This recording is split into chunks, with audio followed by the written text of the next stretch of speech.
Music was the story of our angst as teenagers, and we lived for it, as much as we lived for our skateboards, and the new lifestyle that had never existed before. Punk rock was very similar, but in the beginning, more elusive than skateboarding. It was weird and even scary. Its rebelliousness, intellectualism, and creativity in the early years were something to behold. The ability to cement the legacy of the giants of subculture has been made possible through the power of photography. This photographer's images of icons that birthed movements in skateboarding, hardcore, and hip-hop helps modern viewers traverse through time to experience events so few were around for, but so many have been impacted by. His photos of Minor Threat, Black Flag, Fugazi, Run-D.M.C, Beastie Boys, Slayer, Bad Brains, skate culture, and countless other punks, gangsters, skaters, and all-around alt freaks have culminated into a body of work that is truly awe-inspiring for anyone impacted by the subcultures these images have lent their power to. This is Insight for Inspiration, Glen E. Friedman. Something I want to investigate more on this channel is how completely different art forms inspire and interact with one another. I can't overstate how important photos like Friedman's are because they showcase how cool subcultures can be, and without photos like this that open people's eyes up to new environments that they might not be aware of, I think the world would be a much more boring place. So I want to look at how these photos were taken, what inspired Friedman to take them in the first place, and how they impacted the world at large. Glen E. Friedman was born in 1962. Not much later, in the 1970s, skateboarding culture was on the rise. Living in LA, Friedman was in the perfect place to see it take off. His surroundings gave him plenty of options to advance as a skater, but also put him in contact with the Zypher skateboard team, known as the Z Boys. This group of 12 are considered to be some of the most influential skaters of all time. According to Friedman, those days were when I first began to comprehend my own identity. It was a tough crowd, and everyone except the freestylers was a badass. It wasn't about competition. It was about doing the best you could for yourself and holding your own within the group. There were those who could and those who couldn't. If you rode hard and fast with style, you were down. If not, you were just another one of the kooks. I tried as hard as possible not to be one of the kooks. I guess I did okay.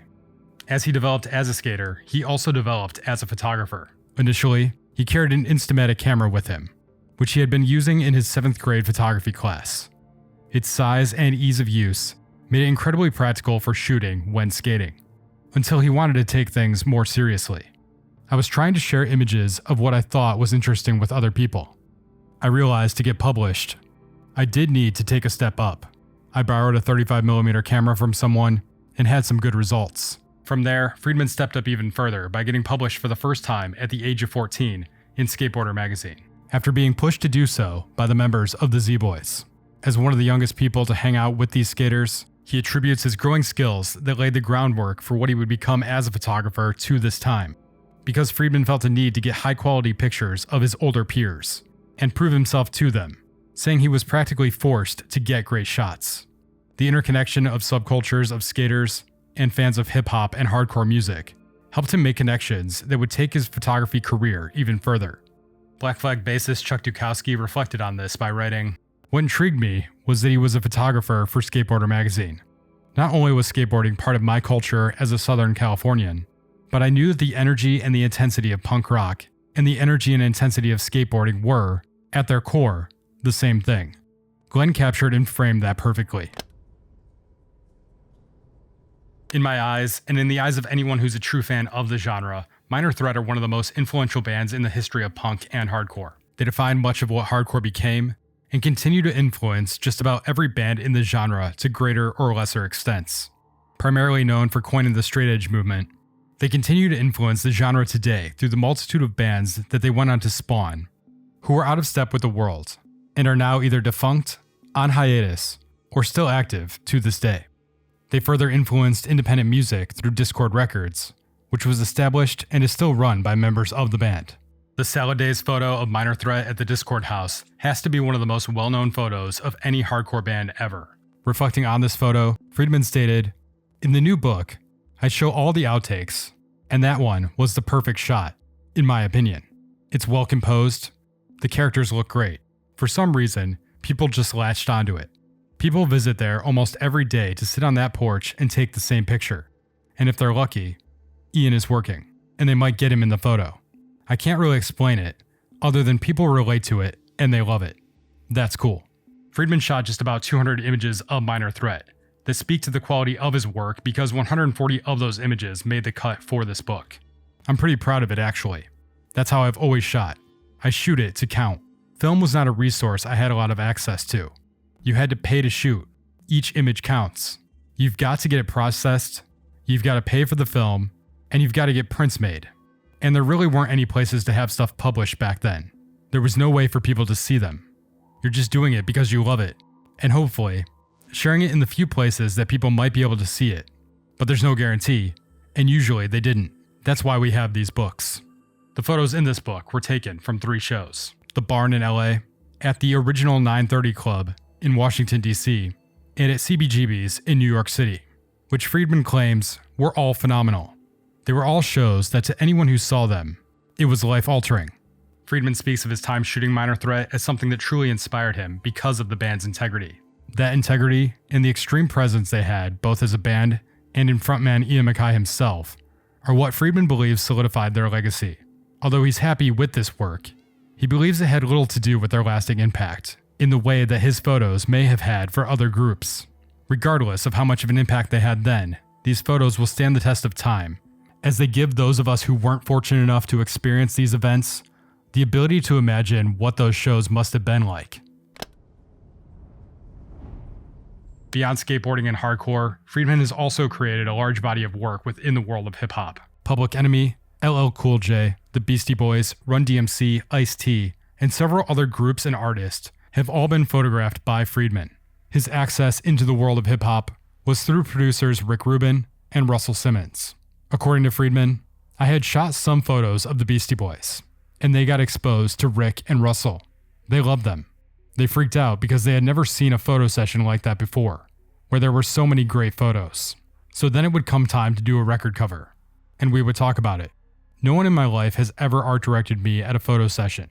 It was always my idea, or the band's idea, or our idea together, on how we were going to approach this album.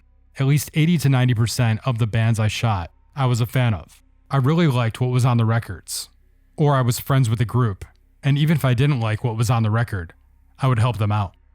He went on to create several album covers with these groups, but speaking on the process, he stated, "I didn't think any of this stuff would get published after the fact and become legendary and iconic.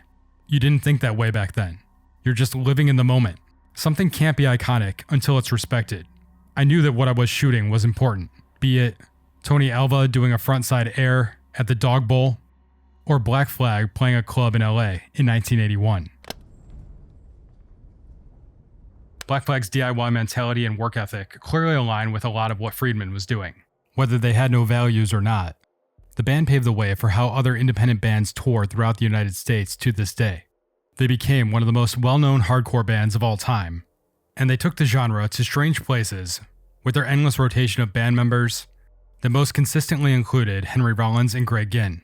These members also had the ability to reinvent and experiment within the genre through a process of weeding out that put some fans on the verge of a nervous breakdown.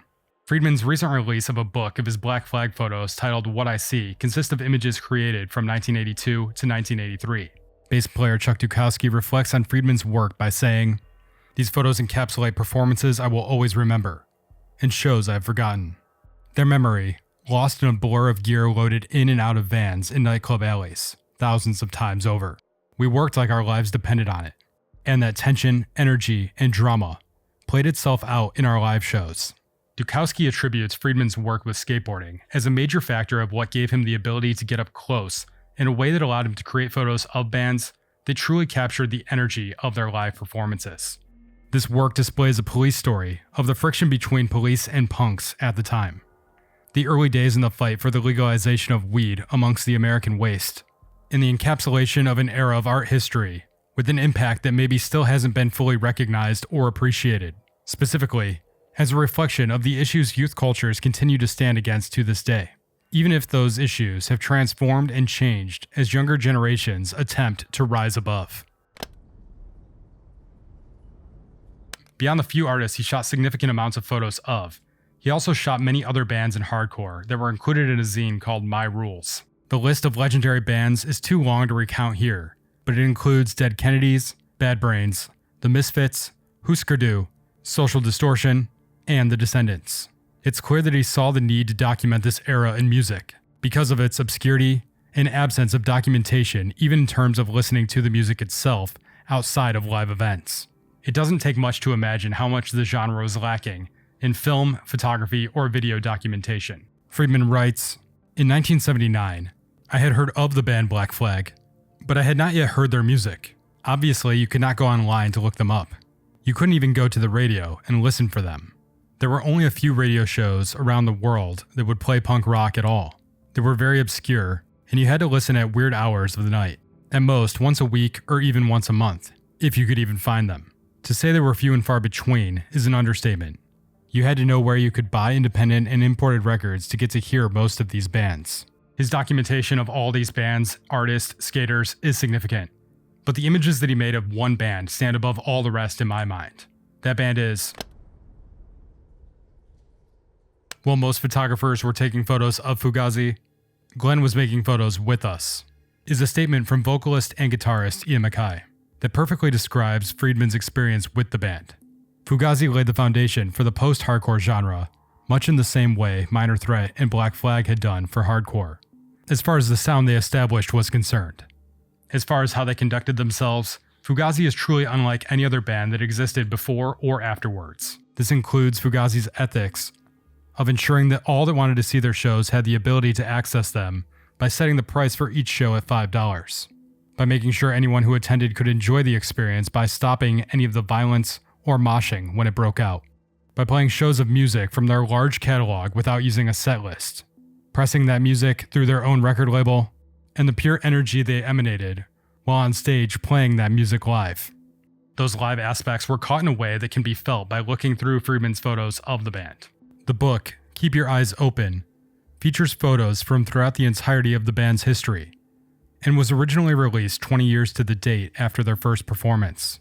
According to Friedman, "I love this band so much that they changed photography for me. It was because of the thrill of capturing Fugazi's iconic moments, or more specifically, the satisfaction brought to me by sharing those moments and the inspiration behind them with others, that I established a new paradigm in my work. As with most bands, it was just too obvious to get shots of the lead player at peak performance. What I wanted to capture more than anything, and with Fugazi in particular, was the entire band in the same shot, while accentuating that energy's relationship to the audience." Through and through in his work, he shows viewers of his photographs what makes a great image of an emerging subculture, and why it's important to photograph what you love while it's happening. Who knows? Maybe you could capture something historic that wasn't embraced by the masses when it happened.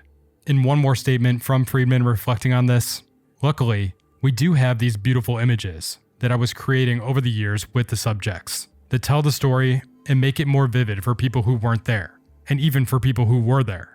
My duty was to take an hour or a half-hour long performance and boil it down, tell the story that would help people feel what I was feeling, and what I thought was necessary to inspire other people the way I was being inspired at those shows." Thanks for watching. Please like, share, comment, and subscribe. And until next time, keep developing.